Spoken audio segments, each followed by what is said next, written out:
खड़ा हूँ मीठावेल के मेन चौराहे से 200 मीटर गांव के बाहर। और दोस्तों, जिस जगह पे मैं खड़ा हूँ यहाँ की स्थिति ये है, मैं कैमरामैन से चाहूँगा कि ये गड्ढे की तरफ दिखाएं। और इसे देहात के भाषा में लिलगा कहा जाता है। आज ये 2 दिनों से यहाँ पे पड़ा हुआ है मृत हालत में। सुनने में आ रहा है कि यहाँ के लोग बता रहे हैं कि 2 लिलगा आपस में लड़े और इसको घाव लगने की वजह से यह गिर गया और गिर के उठ ना पा रहा था। ठंडी काफ़ी है, ठंडी लगने के कारण इसकी मौत हुई है।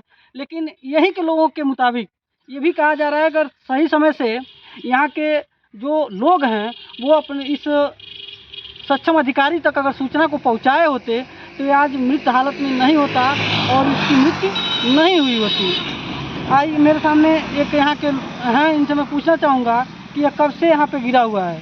बाबा जी, ये कब से यहाँ पे है? अरे इसको हो गया कम से कम 2-3 दिन हो गए। 2 से 3 दिन। 3 दिन से गिरा हुआ है। हम लोग आग उग दिखाए, इसको तपाए उपाए, तो घूम के फिर घुमा उमा खा नहीं रहा था। उसके बाद पता नहीं कब, हम तो दिन में थे नहीं, चले गए कहीं काम क्या पे। सूचना आपने किसी को दिया आपके सामने जब गिरा तो? सूचना वन विभाग, जैसे मान लो माड़न है रखाव खावेला गोपी, उन्होंने बतावल गई। राजू फोन कैनी तो राजू को ओके बतैले, वो आयल देख के गई। वो करे बाद कोनो सुनवाइए नहीं बा। अच्छा, यानी सूचना इन्होंने वन विभाग के भी लोगों को दिया हुआ है, लेकिन अभी तक वन विभाग या किसी के द्वारा किसी प्रकार का कोई सहयोग नहीं मिल पाया ताकि इस मृतक को कहीं अच्छी जगह पर ले जाके इसका दाह संस्कार किया जा सके, इसे दफनाया जा सके। जो भी होता है सरकारी नियमों के अनुसार वो कार्य किया जा सके। इसको आज ठंड का मौसम है तो ये इस प्रकार से देखने को मिल रहा है। इनके सामने ही इनका घर भी है और ये अगर आज गर्मी होता तो इस समय इसकी स्थिति कुछ और होती। मैं छोटे शब्द में कहना चाहूँगा कि जो सरकारी चीज़ें हैं, सबसे पहला जो शब्द सुनने में आता है कि ये मेरे अधिकार क्षेत्र से बाहर है।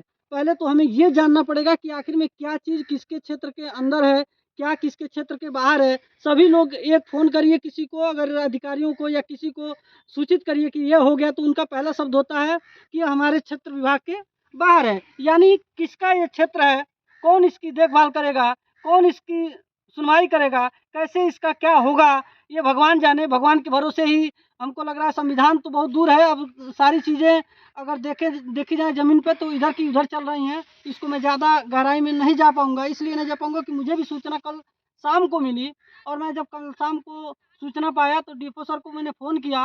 उन्होंने एक नंबर दिया, उस नंबर पे भी मैंने वार्ता किया। उन्होंने कहा कि ठंड का मौसम है, रात ज़्यादा हो गई है और कहें तो सुबह किसी प्रकार से हटा दिया जाएगा। लेकिन सुबह का आलम ये है कि इस समय घड़ी में अगर देखा जाए तो 12 से 1 बज रहे हैं और अभी तक ज्यों का त्यों पड़ा हुआ है। ना तो यहाँ के प्रधान को किसी प्रकार की चिंता है, ना तो यहाँ के लोकल किसी व्यक्ति को इसकी किसी प्रकार की चिंता है। वन विभाग ने तो अपना सीधा सिलेंडर बोल दिया कि ये मेरे क्षेत्र से बाहर है। बाकी कमेंट में ज़रूर बताएं कि इस लिलगा का क्या और कैसे, क्या जब ये जिंदा था तो डॉक्टर आ सकते थे या नहीं आ सकते थे, क्या वन विभाग के लोग स्वास्थ्य विभाग को सूचना दे सकते थे या नहीं दे सकते थे, इसको बचाया जा सकता था या नहीं बचाया जा सकता था, या मरने के बाद इसकी किसी की जिम्मेदारी नहीं है। जहां इसकी मौत हो गई वहां पे लावारिस लाश की तरह इसे सड़ने के लिए छोड़ने का काम विभाग के द्वारा किया जाएगा। बाकी सब मैं कैमरामैन से एक बार चाहूँगा कि दिखाएँ कि किस प्रकार से गड्ढे में गिरा हुआ है।